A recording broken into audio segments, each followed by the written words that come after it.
All right, guys, so you all know how important proper shooting technique is if you want to be a dangerous player and start scoring more goals in your matches. So I figured we should do a tutorial on this so that you can shoot a little more like this. That's coming up next. This video is sponsored by Just Football, the app that gives you over 25 football challenges and a virtual football career to improve your game. Complete challenges against others to earn points, build your own player card, and even test your shot speed. You can download Just Football using the link in the description below, and make sure you comment with your shot speed or your favorite challenge. Let's get into the video.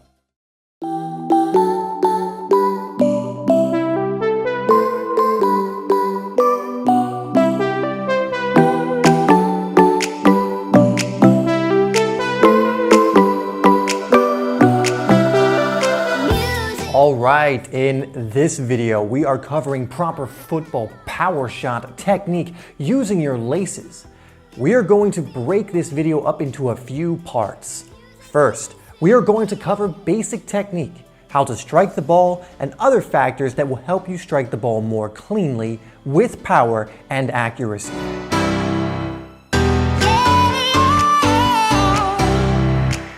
After, we will look at a few more subtle things you need to keep in mind. Some tweaks you can make to make this technique even more effective and even more consistent.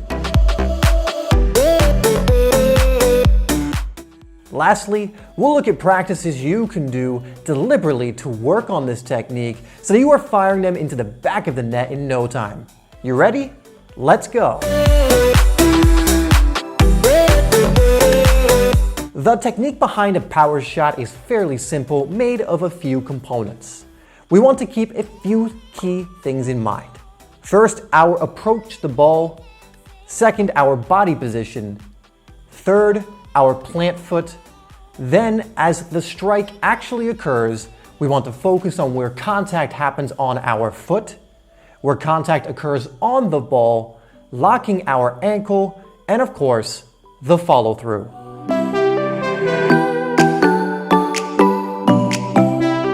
How you approach the ball can actually vary. There are many ways to do a power shot. However, to just keep it simple, you want the ball a little out of your feet. If you approach it and you are too close, you won't give yourself enough space to strike the ball well. Same with the ball being too far away from you. If it's too close or you are reaching for it because your approach is off, you won't hit it cleanly.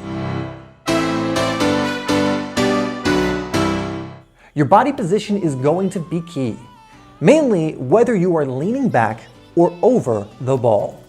Leaning too far back will encourage you to hit the bottom of the ball, which is just going to cause the ball to fly over the bar. Try and keep your chest over the ball or at least level.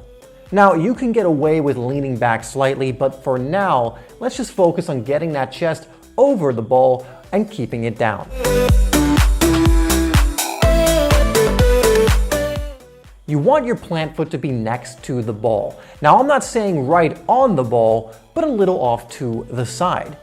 You can have your plant foot aiming towards where you want the ball to go, and this does work and is common practice, but you can also work on techniques where you reverse it and it doesn't go in the same direction that your plant foot is facing.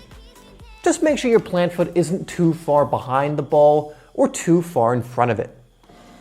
Okay, now we're going to take a look at what should be happening when we actually make contact with the ball. This is the big moment.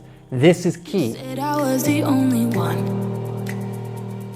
Everything we have done up until this point is to make sure that it is more likely that we strike the ball well, so that it goes where we want it to go, and so that we generate power. Now I wanna burn all the bridges between. First, let's look at where on your foot the ball should be making contact. Now this is crucial.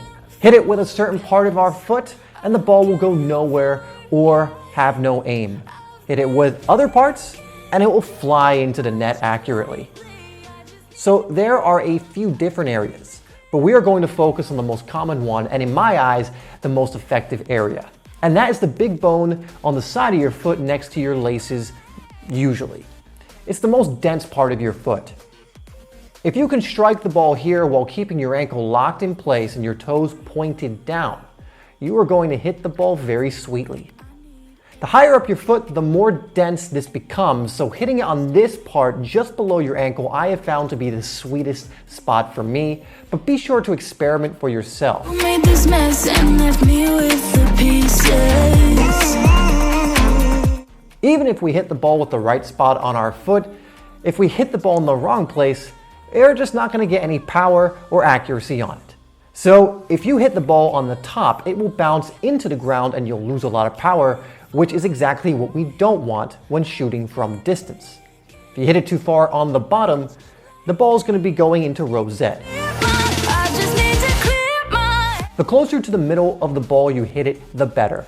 And this can even generate knuckle when a few other conditions are met. But it can also be a little lower or higher from the middle, and you'll still be fine. In fact, this can lead to different types of shots. So if you hit it in this general area with good technique, you will hit the ball cleanly and sweetly.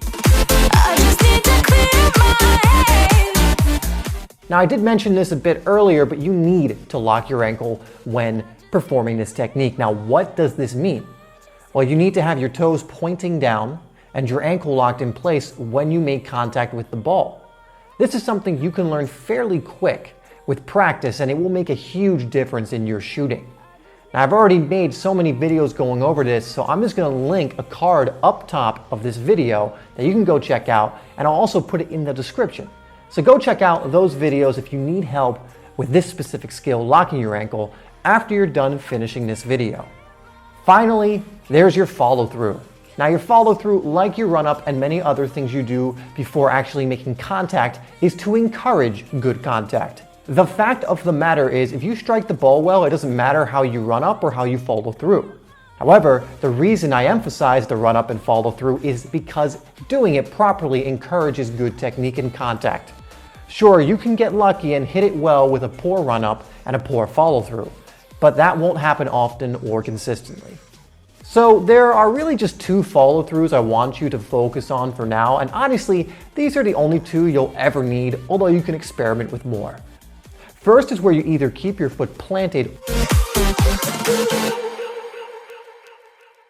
or you drag it slightly behind you after making contact.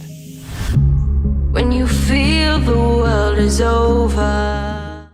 The second is where you strike through the ball and jump up, ideally landing on your kicking foot. If you ever need a shoulder, you know where to find. Experiment with both, but I found both of them incredibly useful in different situations. Now let's go over a couple of subtle things I also want you to keep in mind. Now these you will need to constantly remind yourself of until they become automatic, but it will be worth it. First, mentally aim. This sounds silly, but it works. If you actually mentally aim in your head, your body tends to follow.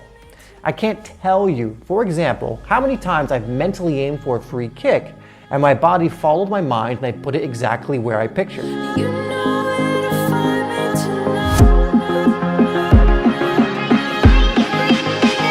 tonight. Next, don't try and crush the ball. I know this is a power shot tutorial, but one of the most common mistakes I see among players learning to shoot, or even players who have been doing it for a while, is trying to hit the ball too hard by swinging too quickly. The power will not come from this. The power will actually come from how sweetly you strike the ball. Technique over power is always the rule of thumb. Lastly, let's go over some practices that will help you learn this effectively and efficiently. It's over. First, we want to strictly work on technique. Because of this, just going to the goal and shooting over and over again from distance isn't the best option in the beginning because it's time consuming. So here's what you do. If you have only a goal to work with, I want you to stand 6 to 8 yards away from goal. You will then practice rolling the ball slightly forward and then use the technique we've gone over here again and again. This way, you're not going to miss because you're so close to goal, and you can easily collect the ball, examine your technique, and then do rep after rep after rep, which is what's going to help you improve the fastest. Also, practice hitting motionless balls for this drill, and make sure you work on your weaker foot equal to your dominant foot.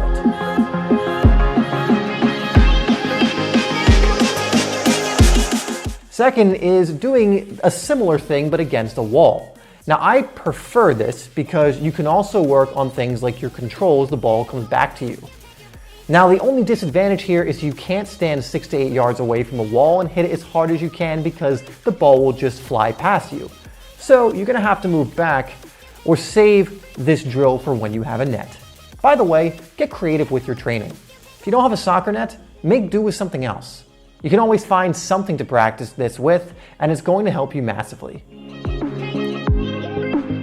Next, we are going to work with a net shooting from an angle. You will simply roll the ball so that it enters the 18-yard box and then aim to use a power shot to hit it into the far corner. This will not only help you with striking it cleanly using this technique, but it's also going to help you hit it more accurately. If you are younger, you may need to move closer to the goal, and that's fine. Or if you can't generate that much power on your shots yet, again, you can move closer. Now obviously, you are going to do this for both sides, and I really want to emphasize that you are working equally on your weak side as you are going through this. I can't tell you how much of a better player you will become if you can use this technique effectively with both of your feet. Finally, the last one is to simply start practicing this technique more centrally from a further position.